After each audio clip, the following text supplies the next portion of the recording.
tengist íþróttum. Sportátturinn mánudagskvöld á Suðurland FM. Já, mikið rétt, sportátturinn með ykkur hérna á þessu mánudagskvöldi og áfram í handboltanum. Og núna ég komið á línuna fyrrandi landsliðsmann Sigur Sveinsson sem að, Sunnlendinga þekkja mikið til. Komdu heill og sæll félagi. Já, góðan kvöldið, drengir. Já, hvernig hefurðu það? Já, það ljómandi bara. Það ekki? Jú. Þú ert ekki búinn að hoppa neitt hæð þína yfir landsleikjunum upp á síðkastið? Jú, ég bara fylgjast með þessu öllu. Maður er alltaf býð og vona eftir að þeir sýni sína bestu hliðar. Það er svona ein og ein hlið, en það er tveir leikir eftir. Við verðum bara að gefa þeim séns og vera bjartsýnir fyrir þeirra hönd. Já, nákvæmlega. Það verður frábært að vinna þessar tvo leiki og ég held að þeir geri það. Já. Þeir hefa ekkert náð hérna. Þú getur neinn svona stjörnu leikir hjá þeim og ég held að þeir eigi góðan leik inni núna á móti Makedóníu sem við tökum og þá fáum við frændur okkar norðmenn líklega í 16 úrslitum og það er náttúrulega bara skemmtilegt. Já, þú þekki það nú í gegnum tíðina að vera í svona óvissu hvernig þetta endar eða ekki með landsliðinu. Er þetta eitthvað stressandi þegar maður er á svona mótum? Já, nei, þetta er náttúrulega fyrst og fremst bara skemmtilegt.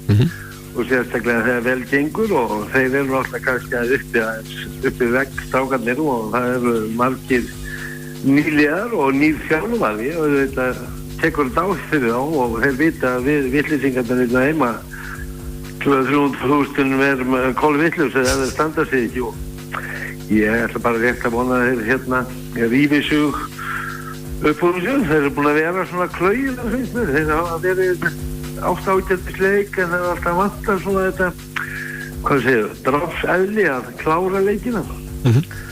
En ég held að við eigum að við séns í þetta og ef við vinnum Makedóna og Angólu þá held ég að leikurinn við norðmenn, það er bara nýtt mót. 16 úrslit og þá getur allt gert. Já, nákvæmlega. En hvernig líst þið svona á þessa nýju kynslóð sem að koma inn í landsliði núna? Þeir eru sumir eiga langt í land og aðrir styttra en mér finnst við okkur vantar dálítið réttsendar skyttur eða allavega okkur vantar skyttur svona, sem eru svona dálítið kraftur í og ég hefði kannski ég hefði tekið svona einhverja tvo unga með einhverja 20 ára menn sem eru svona okkur vantar hæð fyrir utan og einhvern óhrættan sem getur bombað á markið. Annars held ég að við þurfum ekki að óttast. Það er slæmt að detta úr einhverju stórmóti, þá er erfitt að komast aftur inn. En við höfum fullt efni við 21 áslið, 18 lið. Við þurfum að gefa þessu kannski 2-3 ári viðbót til að nálgast topp 10 aftur. En það er náttúrulega svona kynslóðin sem að koma upp núna. Menn geta kannski litið svona svolítið björtum augun, það er svolítið langt síðan eða ekki að vera hægt að horfa á svona heila kynslóð sem að jafnvel er að fara að koma inn núna. Já, það er náttúrulega liðið sem var þarna 21 ársliðið fyrir hvað það var 2 árum.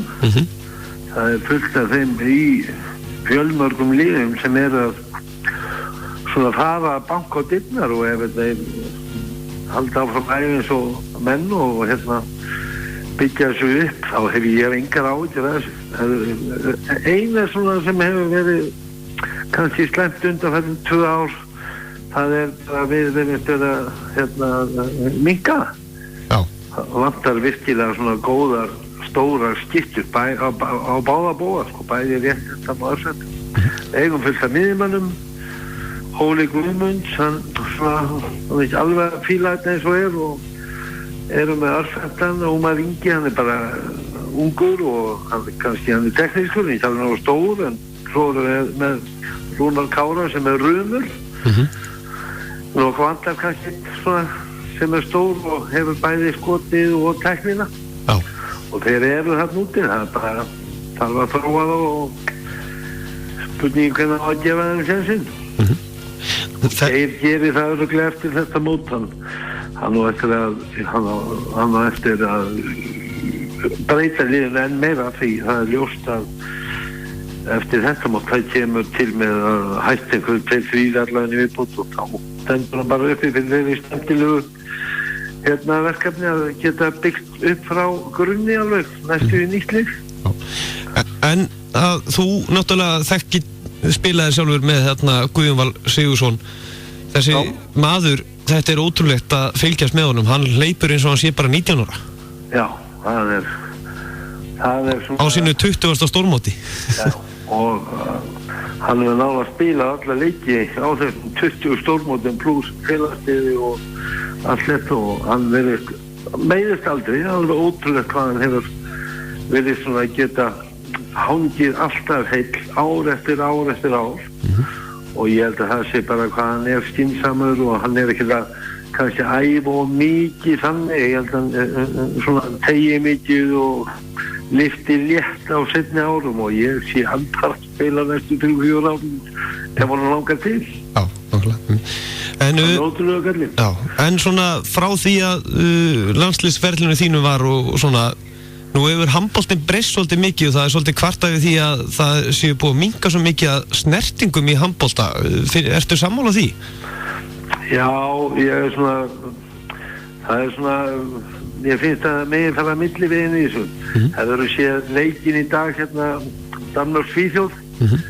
Þá er ofsalega leiðilegt að horfa á svona þegar svona aðeins kannski verið að ýta í menn eða menn að fara í andlit óvart. Þetta er allt orðið bara beitt 2 og jafnvel bara rautt beitt. En þetta hefur breyst og ég veit nú ekkert af hverju hann var ekkert of harður orðin leikurinn þannig að þegar það er flautað og mikið þá verður leikurinn aðeins leiðilegri, finnst mér. Og nú er þetta komið alltaf markmaðurinn, hann er bara tekin út og þetta breytir og litlu. Þannig nema einstakar sók sem heppnast að skjóta yfir völlin. En þetta er bara það sem er virðist að því það hefur ekkert orðin eitt líf þannig út af einhverjum pústurum og annað í boltanum. Ég man ekki til neinu alvarlegu slísi bara að segja, ég man ekki hvernig. Jókim Beckram hérna, 60 eitthvað. Það er, vegna það skilja ekki alveg hvaða, það er ekki allir ánægðir með þetta. Við viljum fá að sjá smá hörkum. Já, og Íslendingar... Það er reyndar dálítið misjamt eftir keppnum. Í þessu móti virðast þeir búin að bara taka línuna. Allt það sem heitir íta í eða í loftinu, það er bara beitt 2 í andliti, það er jafnvel rautt, þótt að sjó óvart. Já. En við sjáum til hvernig breyta þessu, eða hvort breytir þessu. Já.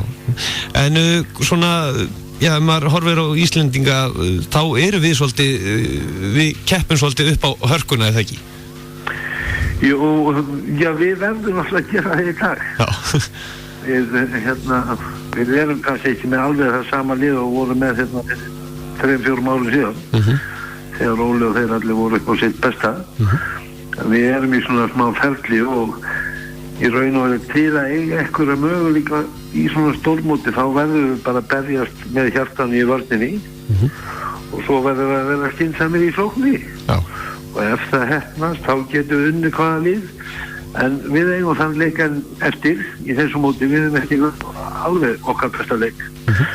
Einum og hálfleik, en ég ætla að vona það að við erum á Angólu frekar létt á morgun og svo er þetta bara úrslitaleikur á fimmtudaginn. Svo er bara normenn.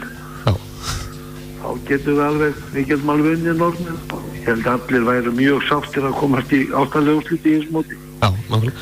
En svona, já, með svona stöðuna þá er allan svona bjart framundan og já, svona, ef þú myndir svona spá upp á framhaldið, erum við að tala að þeir geta alveg farið allavega í áttalega úrslitin bara?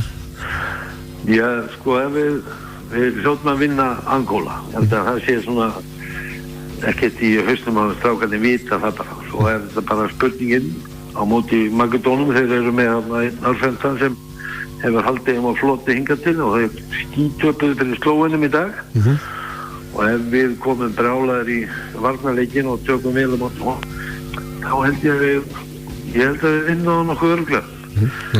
Svo er hitt bara þegar þá ertu komin í nýtt game, sko, 16 úrslit á móti skíðamönnum og við unnum á síðast. Þetta fáum leikjum sem við unnum á EM síðast. Ég held að við verðum alltaf við megum ekki að dæma þetta við alveg af þessu eina móti og ég vil maður gefa þeim séns og ég held að þeir get alveg staðið undir vendingum. Þrátt fyrir það að hafa náði 1 stig bara í fyrstu 3 leikjum.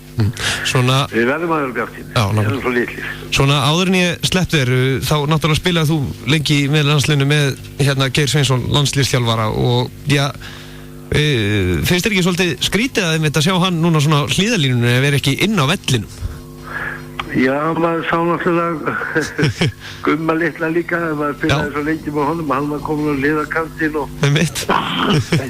ég held að Geir, hann alltaf öðru þessi karakter held ég sem þjálfari heldur og margir og það getur náttúrulega verið svo góða líka en það er gaman að sjá þarna og ég bara óskonum alls eins besta og ég held að hann verður að standa sig, hann verður að sanna sig með þetta lið.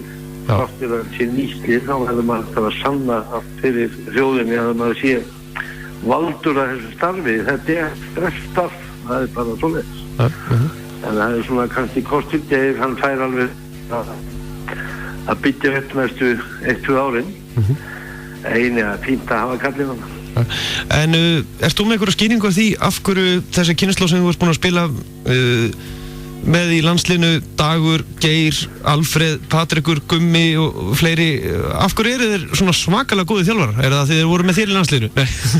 Þeir bara hættu svo snemma, þeir nefntu ekki að æfa. Það er bara svoleiðis. Það er fyrir að spila til 35-60 ára og hættu þeir og fór að þjálfa. Já. Bara leti. Bara leti. Já, já. Nei, það er náttúrulega ótrúlegt hérna hvað þeir hafa nálátt og bara við hérna þessi litla þjóði eiga alla þessar þjálfari er bara svona eiginlega mjög skrítið og það eru margir búin að sálfræðingar búin að reyna að finna út úr þessu og ég held að flestir séu bara á því að þetta er uppeldið. Þetta er uppeldið, já. Já, og harðfiskurinn og það allt. Já, nákvæmlega. Þannig að það er þetta íslenska.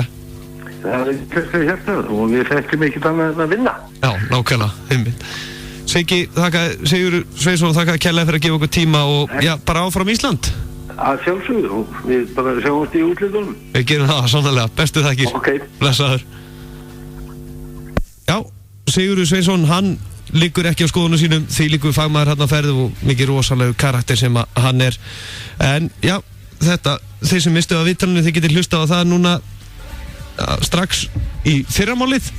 Það verður klippt núna saman hér síðar í kvöld. En við ætlum að fara að skella okkur aðeins yfir í körfuboltan hérna undir lokin og byrjum að samt sem áður að enda þetta á Íslandir landhitt að sjálfsögðu. Þú ert að hlusta á sportþáttinn Mánudagskvöld á Suðurland FM.